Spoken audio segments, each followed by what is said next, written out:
He's proven that Citizens United is not a necessary evil. It's just evil. Yeah, it's interesting. The Citizens United decision is not just what is it? It's not just a necessary evil. It's evil. It's free speech, press, and freedom of association, and that's evil. Yeah, I don't. I'm not very impressed with her. A lot of people believe this.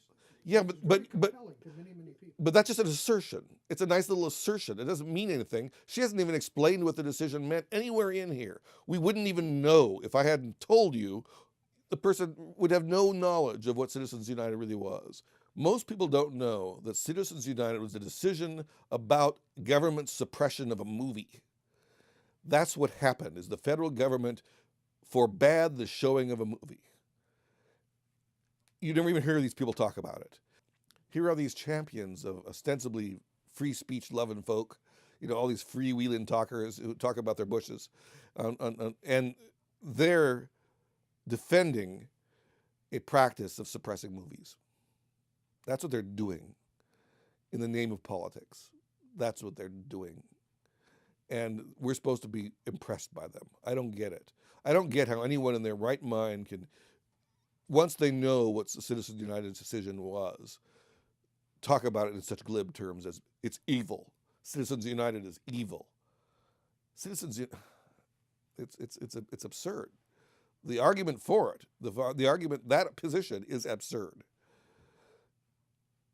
And the only reason most people, maybe even Sarah Silverman, the only reason they get away with it is because they don't know.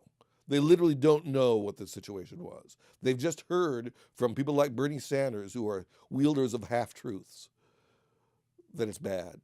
That's all they know. And they say it's bad, big money, bad, bad, bad. It's childish. It's Trump-leveled nincompooperi. But they think they're smart. Free college for every American, quality health care for every American, raising the minimum wage to $15 an hour, a livable wage. He believes that people... She gave 3 programs here that she, is a typical Bernieism. Free tuition to college. It's going to be, somebody's been paying for it. So it's not free for everybody. It's free for the people who go to college, I guess. It's free health care, which of course is not free because there'll have to be huge amounts of taxes to pay for it. If you're not allowed to pay for it yourself, then of course somebody else is paying for it. And third, a $15 minimum wage, a livable minimum wage. And Bernie Sanders talks as if this was granting people $15 wages. Government doesn't do that unless they're employing somebody. Government can hire somebody at $15 a wage, but by saying you have to, it's a $15 minimum wage, they aren't giving anybody a job. They're saying you can't employ anybody under $15. That's a prohibition. That has consequences, and people hire other people based on expected productivity. And if a person cannot justify, if they don't produce over $15 worth of revenue, if somehow their working doesn't do that, they ain't going to hire them. So at some point, you had higher unemployment for the low-skilled workers, usually young and now poor and the poorly educated, and criminals. I mean, the whole thing is if you want to have a vast conspiracy against poor black folk and white trash in the country, this would be it. This would be the exact way to hurt them. Is the best way to hurt them is to just make it illegal to hire them, and that's what she's advocating. To me, this is not pie in the sky. This is. It's hard to believe it isn't animosity, but it's just cluelessness run rampant. A 40-hour week shouldn't be below the poverty line. Who could be against that? Oh, I know. She knows. I'm against that. So, what am I? U.S. Senate Majority Leader Mitch McConnell, Oh, who I'm has Mitch voted McConnell. against raising the minimum wage 17 times, yet voted to give himself and his Senate colleagues a raise 6 times. Once again, this is kind of apples and oranges. I don't think any senator or congressman should be able to vote on their own wages. That's silly. The Constitution was wrong on this. The states should be providing the revenues and the wages. It should not be the federal government. It's absurd. It's an absurd idea. So let's talk about that. It's one of the many things that we could change to make our country better, is to stop this kind of nonsense. But he was actually raising a wage when he raised his own wage, because he was saying, okay, we're gonna pay this.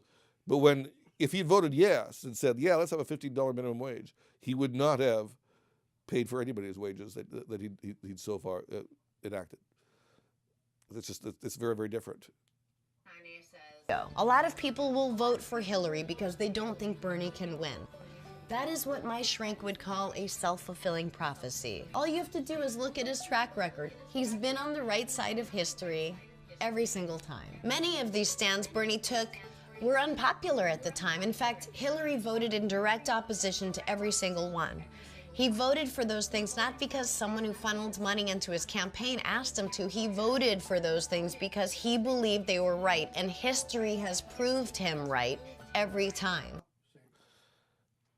What she listed as Bernie's best moments were pretty good moments. Most of them I agreed with, I think. But that's not all there is to it. That's all there is to Bernie Sanders. For instance, he's been pro-Sandinista and pro-Castro since the 80s, and that's not who I'm for. Because go to Cuba and go to Cuba and see what that's like. Great healthcare in Cuba. Yeah, you just go to Cuba. I want a president with that kind of vision, that kind of foresight, that sense of right and wrong. You know, it's funny, sometimes American journalists talk about how bad a country is because people are lining up for food. That's a good thing. In other countries, people don't line up for food. The rich get the food and the poor starve to death.